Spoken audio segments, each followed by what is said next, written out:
আমরা সকলেই সব সময় আল্লাহ তাআলার কাছে তিনটি সম্পদ চাইব। আল্লাহ রাসূল সাল্লাল্লাহু আলাইহি সাল্লাম সাহাবাদের উদ্দেশ্য করে নিয়ে বললেন, হে প্রাণের সাহাবারা, তোমরা তিনটি দোয়া, তিনটা সম্পদ আল্লাহ তাআলার কাছে বেশি বেশি চাইবা। সাহাবা একরাম জিজ্ঞাসা করলেন, ইয়া রাসূলুল্লাহ, সেই তিনটি সম্পদ কি কি?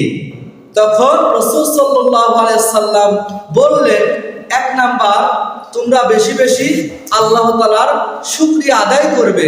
যখন আমরা খাবার খাই অথবা এক গ্লাস পানি পান করি, তখনই আল্লাহ তাআলার শুকরিয়া আদায় করতে হবে।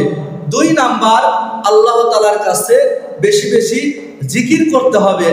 আমরা যেখানেই অবস্থান করি না কেন, আল্লাহ তাআলার কাছে আমরা বেশি বেশি জিকির করার চেষ্টা করব ইনশাআল্লাহ।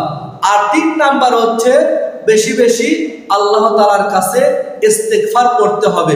শুধু আমরা ভুল করি ওই সময় ইস্তেগফার করব শুধু তাই না, যে কোনো সময় আল্লাহ তাআলার কাছে বেশি বেশি ইস্তেগফার করব ইনশাআল্লাহ।